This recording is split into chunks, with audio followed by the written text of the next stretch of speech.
Paisanas y paisanos, muy buenas noches tengan todos ustedes. Bienvenidos a este su canal, El Son Político de Tasco. Hoy, sábado 27 de junio del 2026, vamos a transmitir unos comentarios más sobre un gran personaje. Aquí, transmitiendo desde la ciudad de Tasco de Alarcón, Guerrero. Tasco de Alarcón, Guerrero. Y vamos a hablar sobre un personaje del que la derecha y los conservadores más rancios de la política prianista no quisieran saber nunca. Me refiero a ese gran guerrillero revolucionario, un hombre que, a pesar de que fue un indígena, fue un hombre visionario que supo entender lo que significaba la independencia de la Nueva España con respecto a la metrópoli española. Me refiero a Pedro Ascencio de Algeciras, que no hay un dato preciso de su nacimiento y su muerte, pero aquí, de acuerdo con estos datos que recopila el maestro Juan José Acevedo Pliego, y por otra parte el cronista Javier Ruiz Ocampo, lo sitúan su nacimiento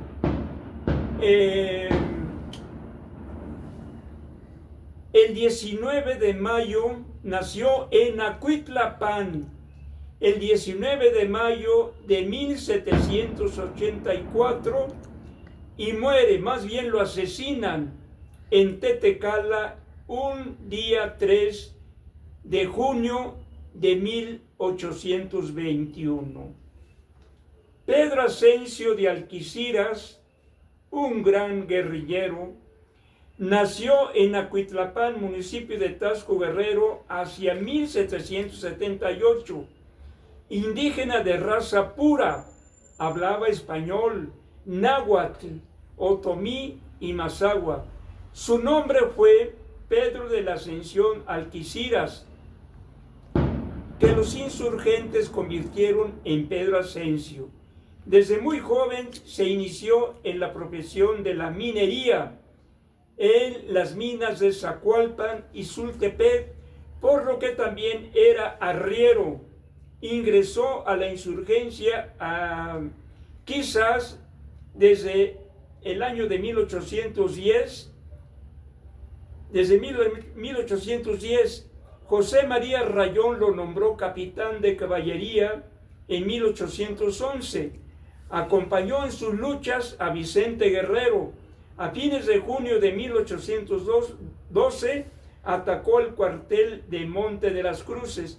Sus hazañas se convirtieron en leyendas que el pueblo repetía, apoyado en los habitantes de los pueblos que eran simultáneamente soldados y campesinos, y que cabalgando a lomo de mula caían como rayo sobre el enemigo por los abruptos senderos de donde con la misma presteza desaparecían.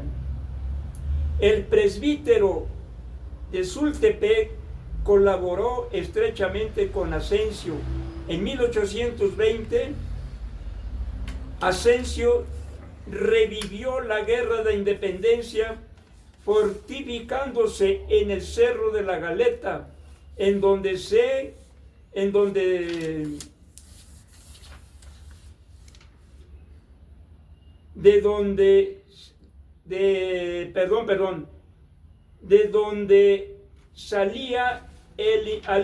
a incursionar por Tasco e Iguala, causando grandes estragos a los realistas.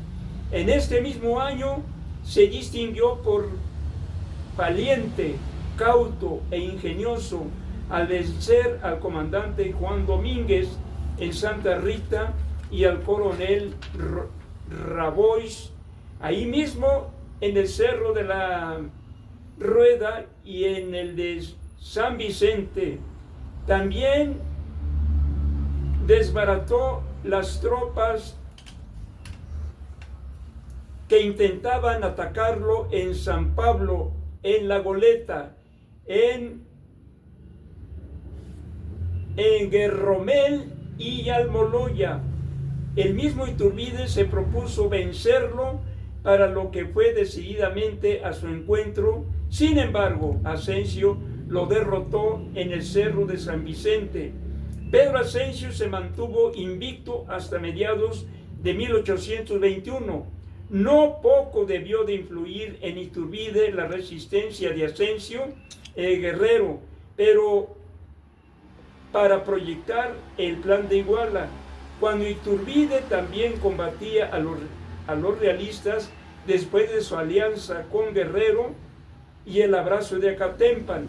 En 1821, un español llamado Francisco Aguirre logró derrotarlo y matarlo en el asalto de Tetecala o en Milpillas, un 3 de junio de 1821. La cabeza le fue cercenada y en la punta de una lanza, en triunfo, la llevaron a Cuernavaca para exhibirla. El comandante Huber la mandó colocar en un paraje público con la leyenda cabeza de Pedro Asensio. Pero vamos a ver el contexto socioeconómico en que surge este gran caudillo que implementó en estos lugares de Guerrero, del Estado de México y Morelos, la guerra de guerrillas. Los campesinos trabajaban la tierra, por supuesto, para alimentar a su familia, y ahí cerca tenían sus fusiles para que no puedan ser sorprendidos por el ejército realista. ¿Qué pasaba hacia estos años de 1810? En Acapulco, la nao de China ruta productos y años en funcionamiento. La nao de China o galeón de Manila fue el nombre que recibieron las naves españolas que realizaban el trayecto entre Filipinas y el virreinato de la Nueva España, con propósitos comerciales. En general, cruzaban el Océano Pacífico una o dos veces por año. Ese servicio comenzó en 1565, después de que el fraile español Andrés de Urdaneta descubriera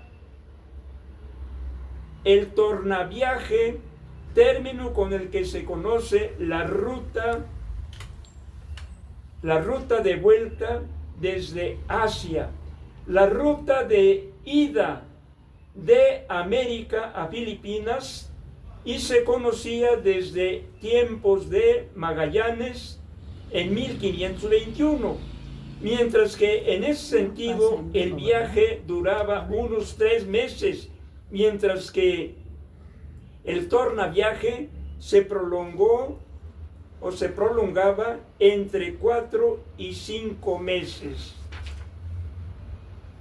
Los barcos transportaban, en este caso el galeón de Filipinas, los barcos transportaban seda de China a Acapulco, por supuesto, seda, especias, artesanías, cerámica, lacas, madreperlas, marfil, alfombras, textiles de algodón, entre otras más.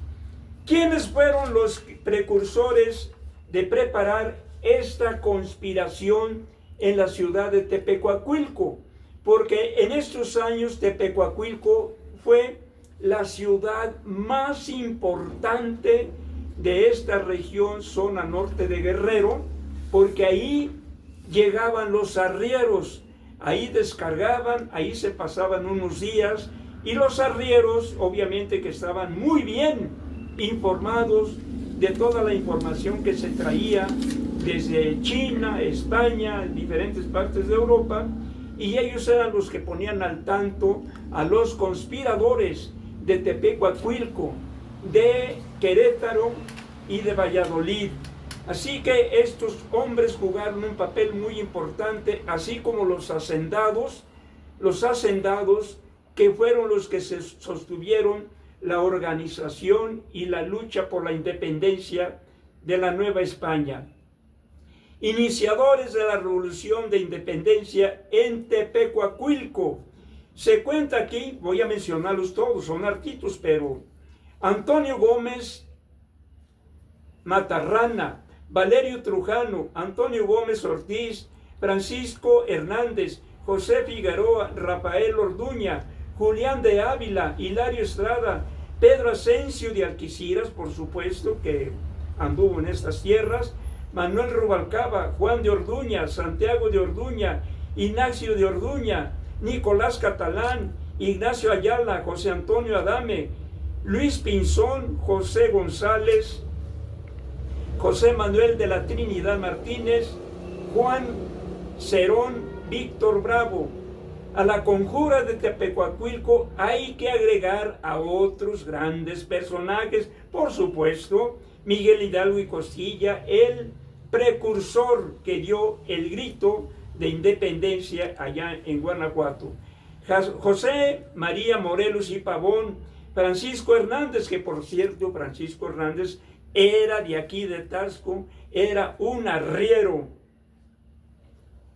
Valerio Trujano, Ignacio Orduña, Mariano Bernal, el Pípila, María Manuela Medina, alias la Capitana, Epigmenio de la Piedra, que era algo así como fraile o sacerdote, Agustín Lorenzo, parte leyenda y parte historia, que también fue un aguerrido independentista en estas sierras de aquí entre Taxco y Morelos. Hay algo muy importante de este Agustín Lorenzo, que quien investigó fue el licenciado Rafael Ramírez, muy entusiasmado en investigar a este personaje, leyenda e historia.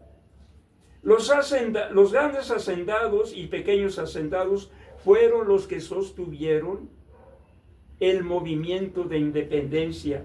Se habla mucho de un rico minero de nombre Antonio Gómez Ortiz, quien era un hombre verdaderamente rico, muy rico, que explotaba algunas minas, pero además era un gran comerciante. Tenía grandes tiendas de abarrote ahí en Tepecuacuilco, en donde, por cierto, les repito, ahí llegaban a pernoctar los arrieros que traían las mercancías desde Acapulco en mulas y en machos. No andaban con burritos, no, ellos tenían su atajo de mulas y de machos, y allí pernoctaban, y ahí estuvo presente José María Morelos y Pavón con Valerio Trujano y con todos esos personajes preparando, ahí conspiraron la independencia de México. Los hacendados como los Bravo, como los Galeana, como los Álvarez, fueron gentes muy importantes en este periodo. Pero también, además de grandes revolucionarios, había gente de derecha, había conservadores en lugares que yo conozco como Tixla, como Chilpancingo, como Taxco, donde la gente del centro, aquí en Taxco, yo los conozco, desde la época de la independencia eran gente conservadora. Hasta la vez lo siguen siendo, hasta la vez siguen siendo conservadores. Y cabe señalar también que el padre de Vicente Guerrero fue un hacendado. Vicente Guerrero fue arriero. No eran pobretones, eran gente que tenía dinero porque la arriería les dejaba. Era como hoy en día los transportes de camiones de volteo, pues que ganaban bien, pero además los arrieros eran los que llevaban y traían noticias desde Europa, y desde aquí se llevaban, de tal manera que las tres grandes conspiraciones de Tepecuacuilco, de Guanajuato y de Morelia, Michoacán. Ahí fue donde se gestó la Revolución de la Independencia. Francisco Hernández también era un arriero de aquí de Taxco, Epigmenio de la Piedra, ya lo dije, Mariano Bernal, el que se cargó la laja para ir arrastrándose y llevar fuego al portón de la Lóndiga de Granaditas. Agustín Lorenzo, originario de Tlamacazapa. Es muy curioso ver la biografía de este Agustín Lorenzo. Y bueno, María Medina, la capitana, que fueron gentes valientes, gentes que se enfrentaron al ejército realista. Y bueno, después Agustín de Iturbide, que había sido mandado por la conspiración de la Profesa, donde era obispo Matías Monteagudo, entre otros, y fueron los que prepararon, los que propusieron a Agustín de Iturbide venir aquí a combatir a Guerrero, pero como no pudo,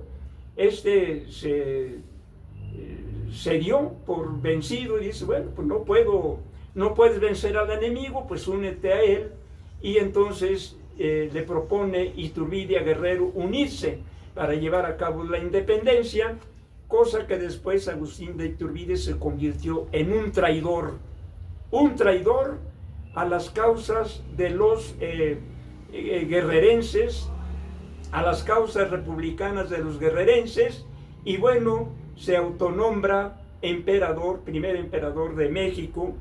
Después Santa Anna, con el plan de Casamata, le exige la renuncia, ya no teniendo el apoyo ni de los mismos realistas, menos de los republicanos insurgentes, decide renunciar y se va para España. Al poco tiempo volvió por ahí por Tampico, ya habiendo sido declarado traidor a la patria. Por ahí lo localizaron, lo detuvieron y lo fusilaron. Fue el acabose de Agustín de Iturbide. Esto es, paisanas y paisanos, la gran importancia que tienen estos grandes personajes en ese gran movimiento de la independencia, lo que el licenciado López Obrador considera como la primera transformación importante en la historia de México. Hoy festejamos pues que aniversario de Pedro Ascencio de Alquiciras, de los cuales la derecha, los conservadores no quieren saber, sienten repugnancia, dicen que esos no, ellos añoran a Iturbide, a Santana, a Porfirio Díaz, a Victoriano Huerta. Esos son los ídolos de la derecha, los ídolos de los conservadores que todavía siguen añorando y todavía quisieran que hoy en día ponerle trabas a la Cuarta Transformación, derrocar a la presidenta para que ellos lleguen nuevamente a saquear al país, nuevamente que acabar con los programas sociales, pero yo creo que eso no se les va a hacer porque ya la Cuarta Transformación, a través de todos los beneficios que ha tenido nuestro país en infraestructura, en carreteras, hospitales, escuelas, universidades y además los programas sociales, el pueblo hoy en día agradece a la doctora Claudia Sheinbaum con gratitud todo ese apoyo, que son programas elevados a la categoría de constitucionales. Y entonces todos estos avances, lo que le arde a la derecha es que ellos, habiendo estado en el poder, en lugar de apoyar a la gente más pobre, al contrario, la fregaron, abandonaron al pueblo, de tal manera que la derecha, los conservadores, no tienen pueblo. No, ellos se apoyan unos cuantos hipócritas, cínicos, conservadores, que en base a mentiras, a calumnias, y yéndose allá a Estados Unidos, de manera arrastrados, quieren ir a lamberle el trasero a Trump, porque eso le gusta a Trump, que le vayan a lamber el trasero, así lo dijo él sobre algunos pueblos europeos. No, están ansiosos y vienen a lamberme el trasero. Así son los de aquí de México, les gusta ir a lamber el trasero y las suelas a Donald Trump para que venga, intervenga y así poder derrumbar a la doctora Claudia Sheinbaum. Pero no se les va a hacer. Pueblo de Taxco, paisanos y paisanas, apoyemos el régimen de la doctora Claudia Sheinbaum por el bien de todos, primero los pobres. Esos son mis comentarios, paisanas y paisanos, por un servidor, el propio Alanís, en este su canal El Son Político de Taxco, y en los controles técnicos me apoya mi hijo Apolo Iván. Y bueno, una vez más voy a recalcar el ofrecimiento de estas crónicas que no van a encontrar en ningún libro, porque lo que aquí digo son cosas que yo vi, son cosas que yo comenté, son gentes que yo conocí.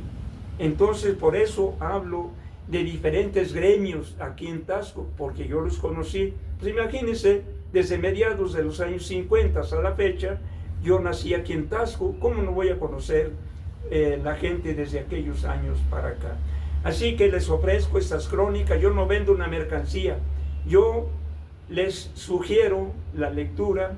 Si alguien se interesa conmigo, puede adquirir este libro. Así que paisanos y paisanas, muy buenas noches tengan todos ustedes. Hasta pronto, compártanme y nos veremos próximamente.